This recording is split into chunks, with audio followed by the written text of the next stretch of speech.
Rajiv sir, ఏమైంది? Bomb పేలిందా, దుస్సుమందా? దాని గురించి నిర్ణయం తీసుకోవడానికి కొంత టైం పట్టేలా. ఏంటది దేశంగా చూస్తున్నారు? పరిశోధనలు. బీబీసీ వాళ్ళ worlds unknown India edition Mayurakshi journal series లో కొత్త ఎపిసోడ్. మయూరాక్ష ఆవిడెవరు? World famous journalist. Social crimes అంటే ఆవిడకి ఇష్టం. ఈ మధ్య మూసేసిన కేసు ఒకటి ఉంది కదా, ఆ కేసుని తిరగదోడింది ఈ మయూరాక్షే. అలాగా? కానీ ఆ కేసును ఫస్ట్ బయటపెట్టిన జర్నలిస్ట్ ని చంపేశారని విన్నాను. నిజమే. ఆ తర్వాత ఎందుకునో మీడియా డీప్ సైలెన్స్ లోకి వెళ్ళింది. బట్ బీబీసీ కోసం మయూరాక్షి ఈ విషయం మీద ఒక డాక్యుమెంటరీ తీసింది విత్ విక్టిమ్స్ ఇంటర్వ్యూస్. విషయం సెన్సేషనల్ అయింది కాబట్టి గవర్నమెంట్ ఇన్వెస్టిగేట్ చేయాల్సి వచ్చింది. నిజాలు బయటపడ్డాయి. అది కూడా ఒక గొప్ప న్యూసే. ఇంతకీ మయూరాక్షి బతికుందా లేదా? మయూరాక్షి నా అంచనా కరెక్ట్ అయితే అదొక ఫేక్ ఐడెంటిటీ. ఫేకా? Something like a pen name. తనెక్కడో ఢిల్లీ దగ్గర ఉండాలి. Living like a very smart shadow player. తన కొత్త డాక్యుమెంటరీనే ఇప్పుడు మనం చూస్తున్నాం. బట్ ఢిల్లీలో ఉన్న మయూరాక్షి జర్నల్ అడవిలో ఉండే ఆదివాసుల దగ్గరికి ఎలా వచ్చిందంటారు? దానికి జవాబు చెప్పాల్సింది మనమా? ఆవిడే కదా.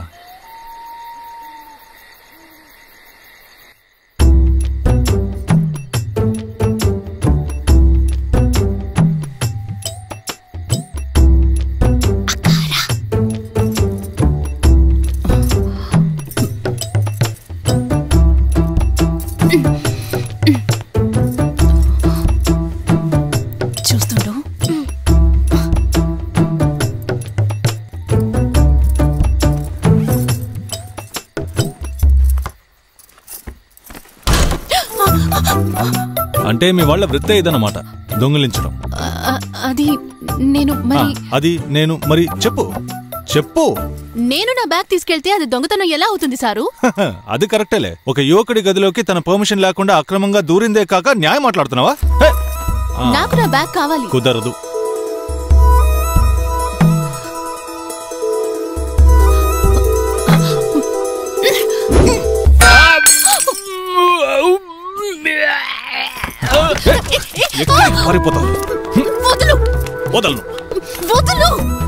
వదలను లేకపోతే అరుస్తాను. ఊళ్ళో వాళ్ళు వస్తారు. వస్తే రా. నీవు మీరు నన్ను ఎత్తుకొచ్చి తప్పుగా ప్రవర్తించారని చెప్తాను.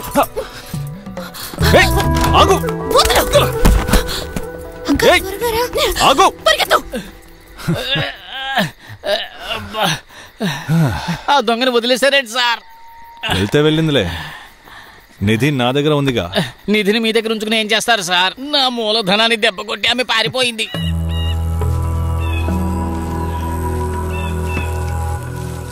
సార్ ఎక్కడైనా కరెక్ట్ గా తెలుసా? అవునరా. రోడ్డు కూడా సరిగ్గా లేని చోట వెతికి ఎలా పట్టుకోగలం సార్? వెళ్ళి చూద్దాం.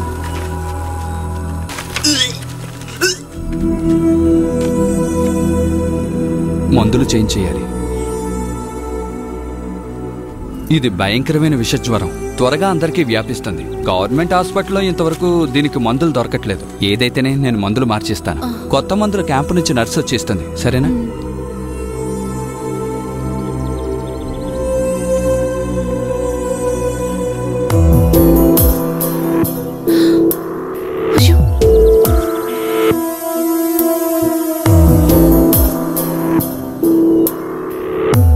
సారు, దయచేసి ఇక్కడ గొడవ చేయకండి. మీరు రమ్మన్న చోటుకు నేను వస్తాను.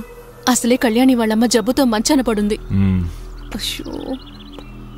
పాపా ఇలా రా.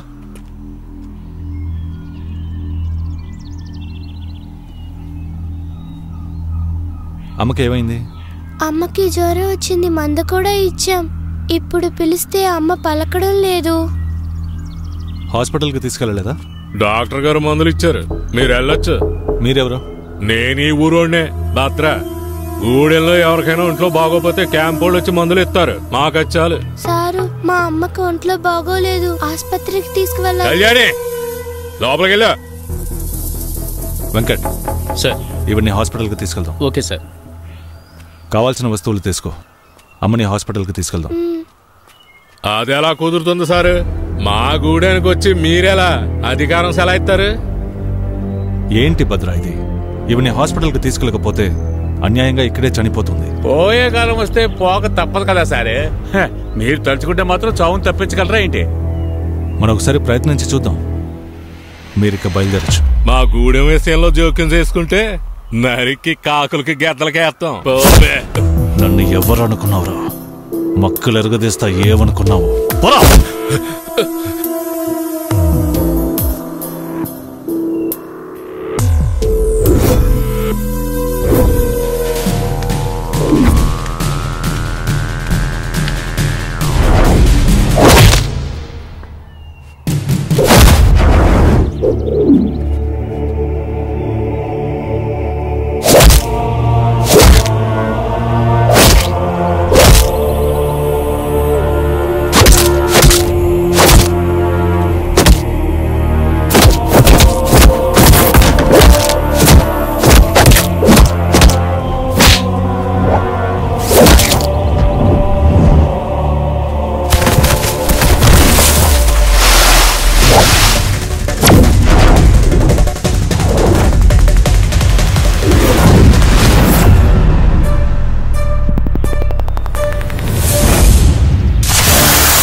బండి తీసుకురా.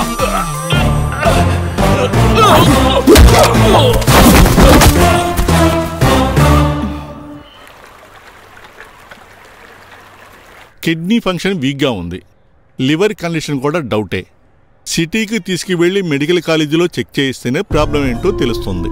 అక్కడున్న ఫెసిలిటీస్ ఈ హాస్పిటల్లో లేవు కదా. మునుపెప్పుడైనా ఇలాంటి కేసులు మీ దృష్టిలోకి వచ్చాయా డాక్టర్? 3-4 వచ్చాయి. అప్పుడే నేను వాళ్ళని మెడికల్ కాలేజీకి రిఫర్ చేశాను కూడా. పాపం వాళ్ళని ఎవరు తీసుకెళ్తారు? మాకున్న పరిమితులు మీకు బాగా తెలుసు కదా. ఫ్రీక్వెంట్గా ఇన్ని కేసులు ఇక్కడికి వస్తున్నాయంటే what you think doctor? What could be the reason? ఇదేదైనా అంటువ్యాధి లాంటిదా? It is not like any kind of viral epidemic. ఒక సైడ్ ఎఫెక్ట్ అని నాకు అనిపిస్తోంది. వాళ్ళు తినే ఆహారం వల్ల కూడా కావచ్చు. ఐ మీన్ విషపూరిత ఆహారం కావచ్చు. Maybe something else. డీటెయిల్డ్గా చెకప్ చేస్తేనే క్లియర్గా ఏదని చెప్పగలం. ఓకే డాక్టర్, ఫార్మాలిటీస్ని మీరు కంప్లీట్ చేయండి. కళ్యాణి వాళ్ళ అమ్మని మెడికల్ కాలేజ్కి తీసుకెళ్లే ఏర్పాట్లు నేను చేస్తాను. Thank you for your time. Okay, ఎక్కించండి. అక్కడికి వెళ్ళాక నా నంబర్కి కాల్ చేస్తాను. పాప నువ్వేం భయపడకు, మీ అమ్మకి త్వరలో నయం అవుతుంది. వెళ్ళిరా.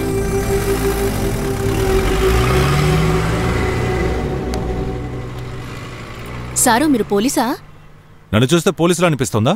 ఏమో, నాకు అలా అనిపించింది, అందుకే అలా అడిగాను. పోలీసులంటే భయమా? నాకెందుకు పోలీసులంటే భయం? అయితే చెప్పు, మయూరాక్షి జర్నల్ నీ బ్యాగ్లోకి ఎలా వచ్చింది? మీ ఇద్దరికి ఏంటి సంబంధం? చూసారా, వెంటనే మీ మొహం మారిపోయింది. దాన్ని బట్టే నేను అడిగాను మీరు పోలీసా అని. అది వదిలే, నేను అడిగిన దానికి సమాధానం చెప్పు. మయూరాక్షి చాలా రోజులు ఈ అడవిలోనే ఉన్నారు. నేను ఆ రోజు క్యాంప్కి వచ్చిన వ్యాన్లోంచి మందులు తీసింది ఆవిడ చెప్తేనే. దేనికి? ఆవిడ దగ్గర మెడికల్ షాప్లో కొనడానికి డబ్బులేవా? అలాంటిదేమీ లేదు. కొంతకాలంగా ఈ గూడానికి మెడికల్ క్యాంప్ నుంచే మందులు వస్తున్నాయి సారు. కానీ అలా ఉచితంగా ఇస్తున్న ఆ మందుల్ని ఒక పెద్ద మందుల కంపెనీ కేవలం పరిశోధన కోసమే అలా ఇస్తుందని మయూరాక్షి నాతో చెప్పారు సారు.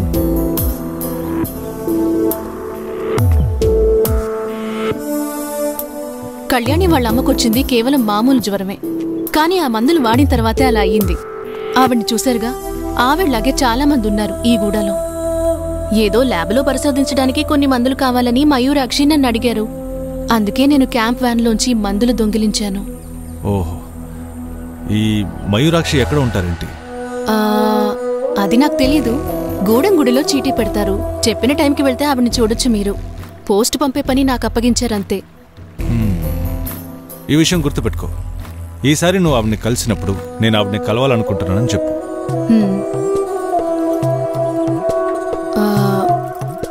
మరి ఆ రోజు జరిగిందని మనసులో పెట్టుకోకండి. వేరే దారి లేక అలా చేశాను సారు. నువ్వు దొంగిలించడంలో మాత్రమే కాదు, తప్పించుకోవడంలో కూడా ఎక్స్పర్ట్ అని అర్థమైంది. ఇప్పుడు మీకు నిజం తెలిసిందిగా, ఇకనైనా ఆ సంచి తిరిగిచ్చేయండి. నేను చెప్పాను కదా మయూరాక్షిని కలవాలనుకుంటున్నానని. ఆవిడని కలవమను, నేను నీ బ్యాగ్ ఇస్తాను. వెళ్ళు.